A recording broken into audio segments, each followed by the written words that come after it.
aparece un bifrasismo de gran importancia que es Inishli Inyoro, lo que significa metafóricamente rostro y corazón. Sabur, desde la época después de la conquista, comenzó a escribir acerca en torno de la personalidad del maestro. En el Códice Matritense de la Real Academia, él subrayó lo siguiente: él, el maestro, una luz, una tea, una gruesa tea que no ahuma, suya es la tinta negra y roja, de él son los códices. Él mismo es escritura y sabiduría, es camino, guía, conduce a las personas, hace sabio los rostros ajenos, les abre los oídos, los ilumina, pone un espejo delante de los otros, los hace que en ellos aparezca una cara. Con él la gente humaniza su querer, recibe una enseñanza, conforta el corazón. El maestro desempeña un papel de gran importancia en el proceso de enseñanza-aprendizaje. En él, al igual que los aprendientes, deben desarrollarse las competencias saber, saber hacer y saber ser. No basta, en nuestro caso no basta con saber la lengua para poderla enseñar, sino hay que estar continuamente preparados, tomar elementos de diferentes disciplinas que nos lleve a estructurar una metodología adecuada. En el caso de las lenguas indígenas, la incursión de la asignatura de lengua náhuatl en el CELE marca un momento de transición en la implementación de políticas públicas a nivel nacional.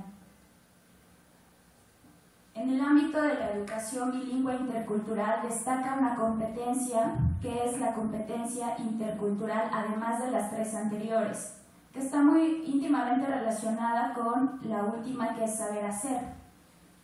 La competencia intercultural, entendida como una situación social orientada a propiciar el entendimiento, la tolerancia y el respeto mutuo a las identidades y a la diversidad cultural como una forma de vida, lo que presupone valorar primero la lengua y cultura propia para enseguida percibir a las otras. La incursión de esta lengua en este centro es ya no una utopía, pero requiere un trabajo constante. No es una tarea fácil porque, en primer lugar, estamos lidiando con una forma de pensamiento cultural. Nosotros que venimos de una tradición de enseñanza en el cual a la lengua indígena se le ve como un hecho propiamente histórico, la incursión de esta lengua aquí le da un sentido dinámico de interacción con los demás, como una forma de expresión de ser, de una realidad y sobre todo de un sistema de comunicación. Cabe destacar también que los estudiantes, hablando de los estudiantes, que es el inicio de nuestro trabajo en el aula, llegan sobre todo tres elementos de gran importancia.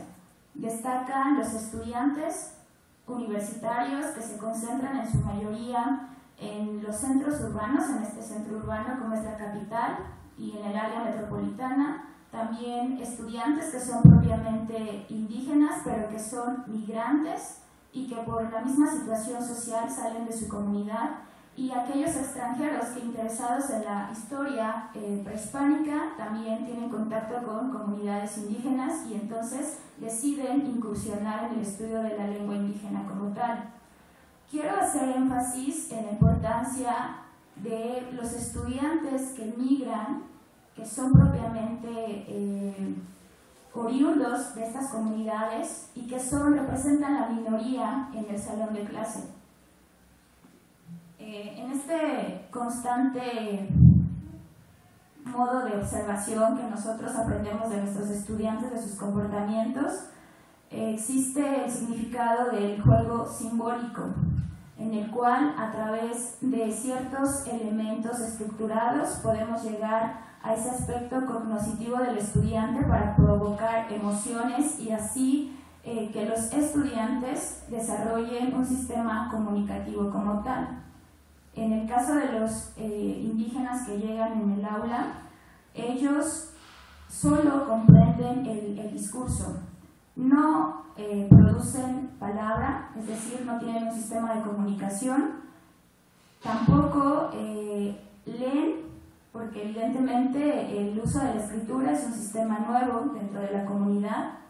No hay una normatización de la lengua y eso es una de las dificultades, entre otras, de lo que nos hace pues que este problema sea un poco más polémico en sí.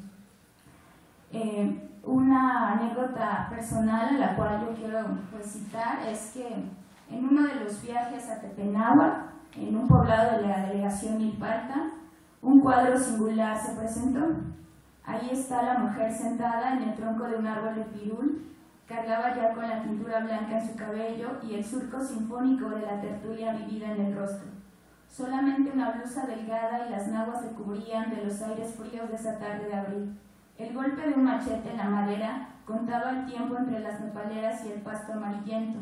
La voz pausada de doña Roberta que decía, siquiera que me vinieron a visitar.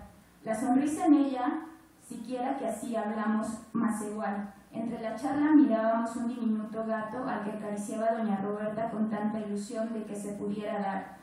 Quién sabe si se logró. La exaltación de sus manos, en cuyos ángulos se bordaron la simulación de una muñeca en brazos, nos hizo preguntarle, ¿qué jugaba cuando era niña? Contestó, cargaba mi muñeca. ¿Cómo eran sus muñecas? Preguntamos. Ella con risa entre los labios contestó, no teníamos muñecas, yo la hacía. Ella tomó su rebozo, hizo varios dobleces y lo transformó en la imagen de una muñeca. Lo que significó la existencia del rebozo que sintetiza, además de su empleo útil y pragmático, un cúmulo de funciones emocionales. Algo guarda el rebozo de la imagen de la muñeca querida, de tal modo que configura un juego simbólico. Jugar con representaciones junto a un lenguaje intrínsecamente simbólico es una de las posibilidades en la que la enseñanza-aprendizaje de una lengua-cultura.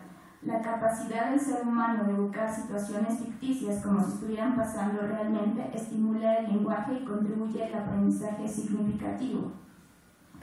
Con esto quiero decir es que nuestros estudiantes llegan, independientemente de su origen, llegan conscientes de la importancia del estudio de la lengua náhuatl, pero a nosotros ya en un sistema pues estructurado tenemos ya un programa, objetivos generales, objetivos lingüísticos, con contenido sociocultural, contenidos específicos, el uso de nahuatlismos en el español del Valle de México y referencias bibliográficas.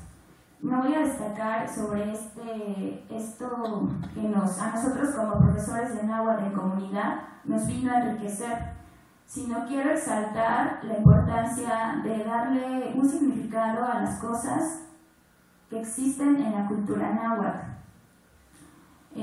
Se hizo varias experiencias en donde indígenas que no podían pronunciar ese lenguaje oral, no podían hacer un discurso, a través del juego simbólico ellos lograron recordar expresiones que escuchaban cuando eran niños.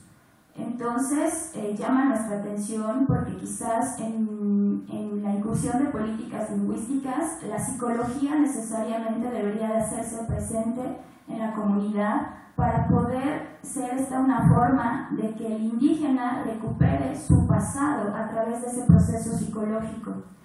Esto a mí me parece muy importante porque por un lado el caso de doña Roberta, una indígena, lo vivimos también aquí con el caso de Flor, una estudiante que acaba de egresar, ella de Puebla. Entonces se manejó el aspecto de la niñez y ella comenzó a hacer de forma escrita un listado de aquellos juegos que su mamá le enseñaba, de canciones y además de frases que logró transmitir y donde el facilitador y los estudiantes nos volvemos también estudiantes de otros estudiantes que están allí.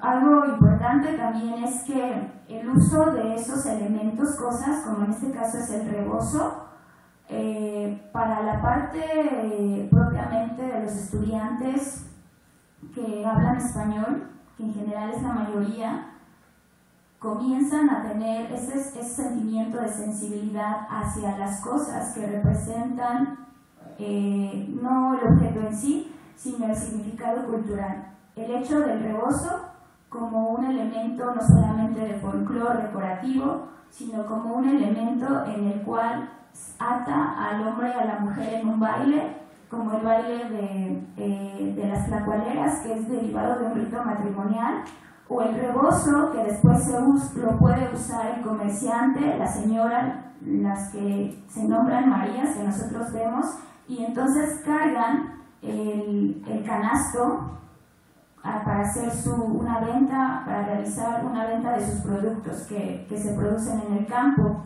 o bien el rebozo que viene siendo el prestigio a nivel nacional, uno de los elementos de la vestimenta que distingue a los mexicanos como tal, y además el conocimiento del extranjero, de nuestros estudiantes que son extranjeros, de saber por qué usar un rebozo.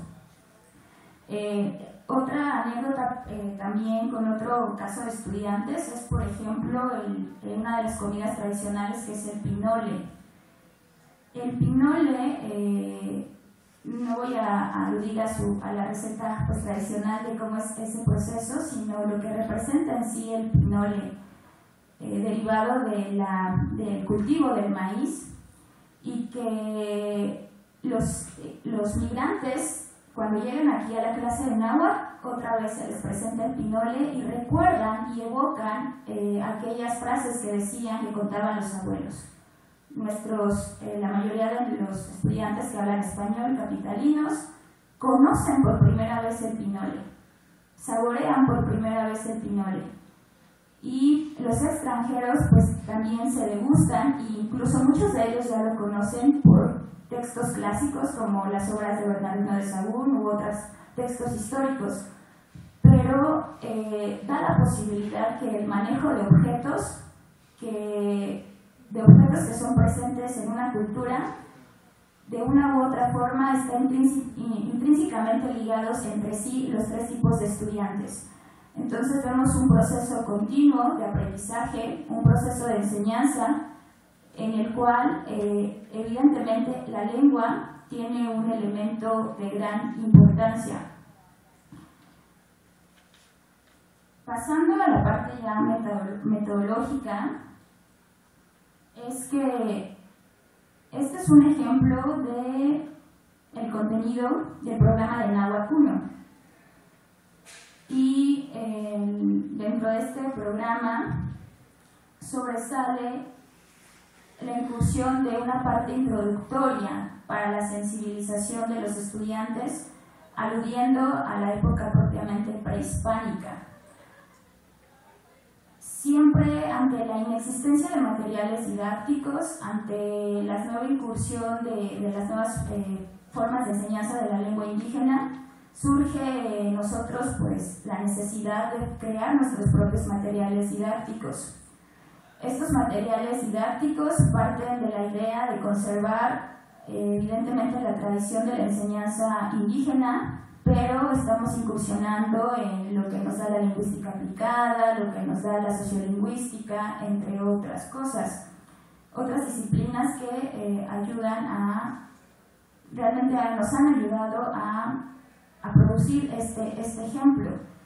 Una de las posibilidades que da el programa de Náhuatl es que esta parte histórica se puede trabajar desde el punto de vista lingüístico, en esa fascinación que tiene el profesor de